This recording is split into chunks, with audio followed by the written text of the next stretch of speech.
Hey, Grannygear here for Old Guy on a Bike. Welcome to the 2024 Sea Otter Classic.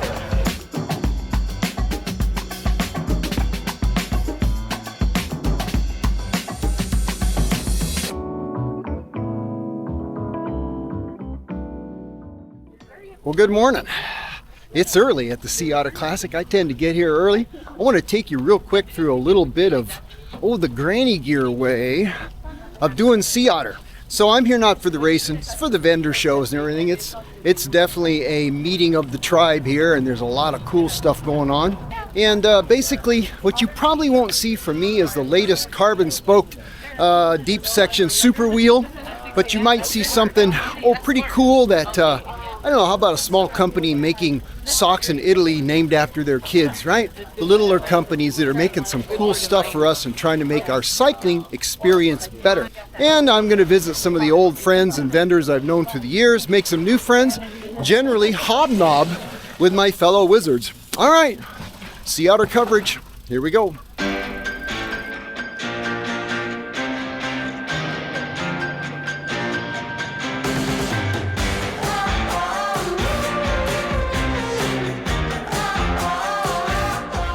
Okay, so I'm here at the muck-off tent. I'll tell you what, these guys, if you need to degrease your bike or you need to clean it or keep it looking nice and pretty, I think these guys got it covered. My goodness, they make all kinds of stuff. It's quite an amazing booth. And we just put some valve stems from Muck-Off in the Project Curly, the drop bar conversion. Anyway, Muck-Off, more than likely they've got something you can use.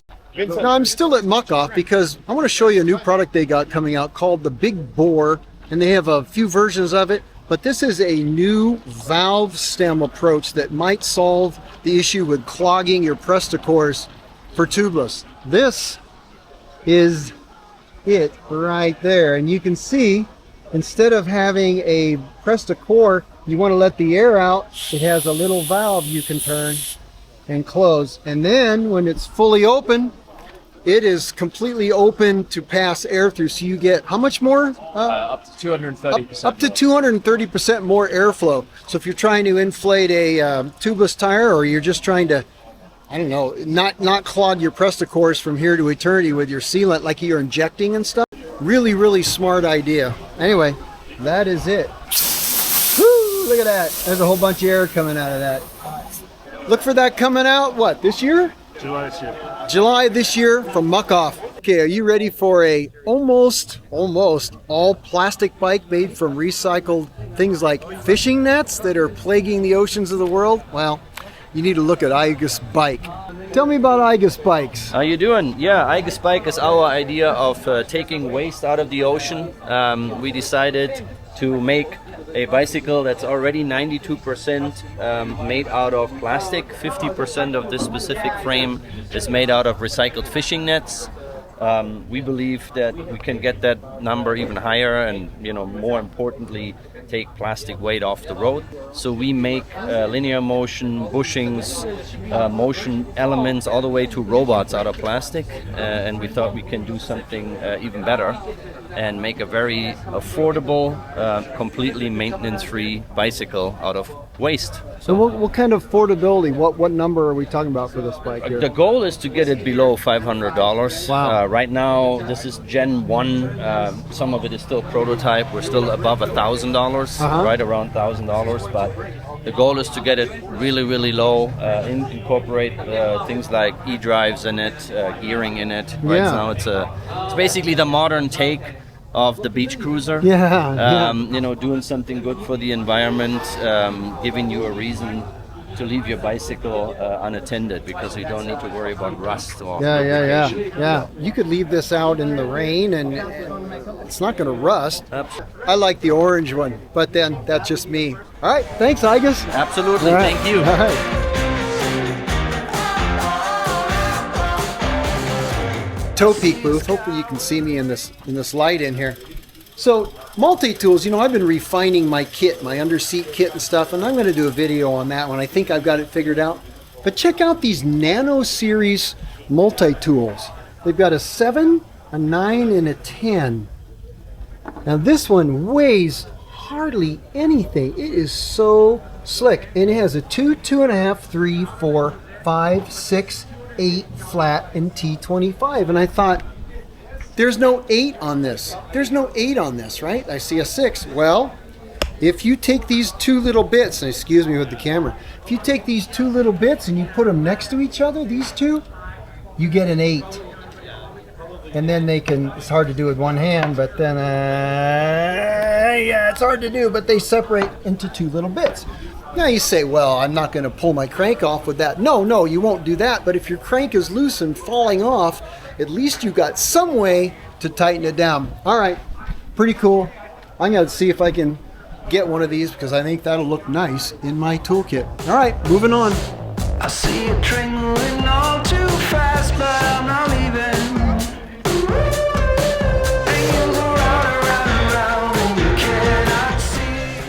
I guess if you're Nino Schurter, you can win no matter how low your handlebars are, huh?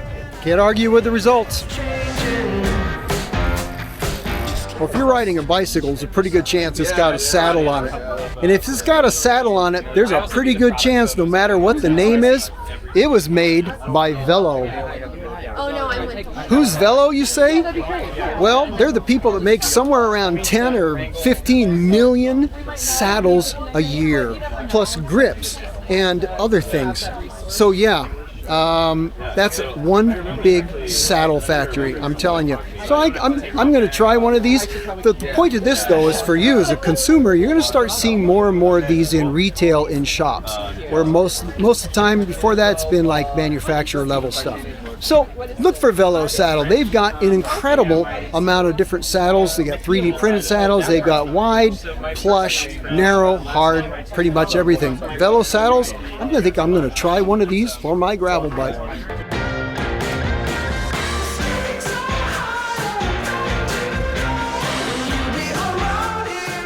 I don't know, it's kind of a Pepto-Bismol bike right there. Not sure that's for me. Suspension forks on gravel bikes, kind of controversial, becoming more and more accepted. You're seeing them more and more out there. One of these days, I think I might have to try one, but right now, the buzzword has got to be the Creek Invert fork because it's light, it's upside down, it's good looking too, where sometimes the suspension fork on a gravel bike, it's a little warty, right? All right, I've got Will here from King Creek. He's going to read us in on the Invert. Hang on. Hey, what's up everybody? Here at the Cane Creek 10 at Sea Otter Day 1, and we are super excited to announce and show off the world's first gravel fork invert.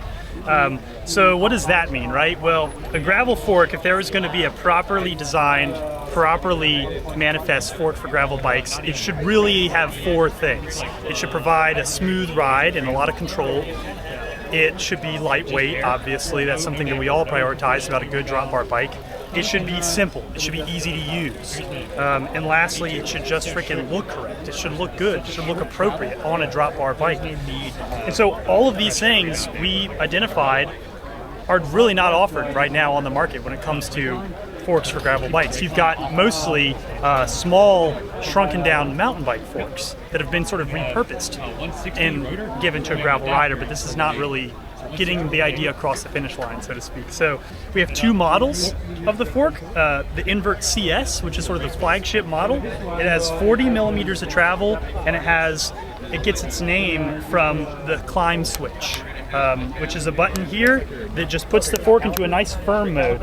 It really stiffens out the fork and makes it a little bit more positively supportive when you're climbing out of the saddle.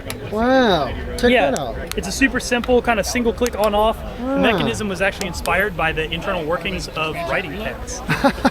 It's a Bic click without saying Bic. That's essentially what it is. I'll be darned, that's something else. We also have an SL model, super light model, and it uses a little bit less travel, only 30 millimeters of travel, and we've taken out the climb switch mechanism to make an even simpler, even more minimal option. So does this have a blow off, so to speak? Or It does. Yeah, okay. When you engage the button, you're essentially closing ports on a piston.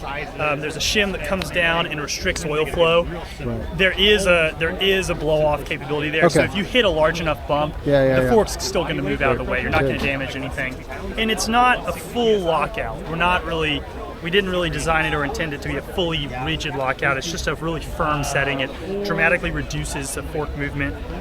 Feels really good. You still have traction, but it's not bobbing and moving on you when you're out of the saddle, really cranking on the pedals. Is there any adjustability in this as far as rebound or anything? It is only adjustable via air pressure for rider weight, but there are no adjustable damping controls. So there's no rebound adjustment, there's no compression adjustment. In fact, the fork is made so simple and so lightweight because it doesn't have a conventional damper in it. We did a lot of blind testing with invert forks with and without damping systems in them, and riders just couldn't tell the difference. The thing is, when you're dealing with only 30 or 40 millimeters of travel, that's right. You're only, when you're riding down a dirt road with that little amount of travel, the fork's only moving maybe 5, 6, 7 millimeters at a time, and you just want it to be active. You just want it to be fluttery and give you that traction.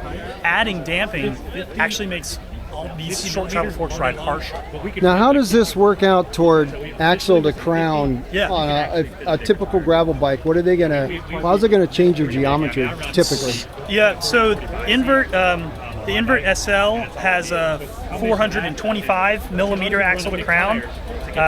Essentially what you want to do is you want to look at the fork height of your bike.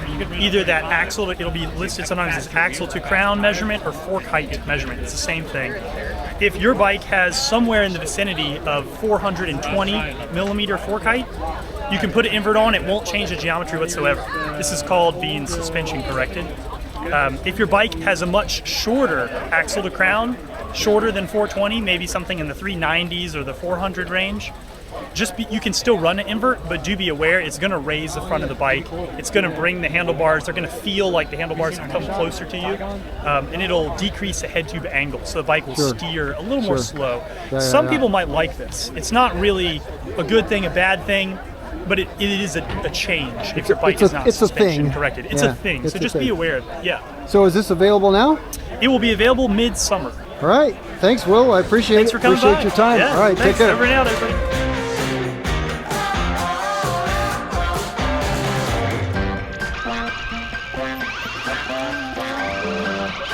Hey, I'm here with Aaron from Madrone. Is that how we say that? Yep. Madrone. Ever bent a part on your derailleur or worn something out and you thought, man, I wish I could just replace the part? Well, maybe you can. Here we go. Hi, I'm Aaron from Madrone, and we make drivetrain components for SRAM, but we also make our own derailleurs. So I'll give you a quick tour of what we got here. Yeah, what you got? What you see here, we've got for axis and a mechanical 12-speed SRAM mountain bikes, we have link kits, which includes the links and the bushings, as well as any of the specialty tools you're going to need to make the job easy. We've also got really easy to follow service videos online that'll walk you through the whole process, because it is an intimidating job for most. But we also make the cages for SRAM as well, and pulleys. So basically, in a nutshell, anytime your shifting isn't working right, and it could be due to worn out bushings or bent pins or bent components in there, we've got you covered for SRAM. But we've also got our own derailleur in development. So this derailleur uses ball bearing pivots for all the links. Very low friction, very tight tolerance components on here. And through the development of these other components, we really realized there's a good opportunity to make a better mechanical derailleur. So the mount itself is free of all play. That's a unique design that we have. Very low friction wheel here. And then this is compatible with any SRAM or Shimano shifters and cassettes by means of a cam that we can just make different versions of. So this derailleur, when it is released later this year, will be able to cover you regardless of what you're coming from as far as what's on your bike and your drivetrain. But really, I think of this as being like the manual stick shift of cars. This is still, in my opinion, the best performance. It's much more responsive than what's out there now for the electronic shifting, because you're really limited by the power of the battery and servo to make a quick responsive shift, or even multiple shifts, or shift quickly. So with the mechanical shifting, you've got much more responsive, much faster shifting when you need it most. And it goes without saying, obviously there's no battery there, so you don't have to worry about the charge level of your battery. It's always going to be reliable and high performance. Very nice. Thank you. Okay, there you go, Madrone. Don't throw it away, repair it.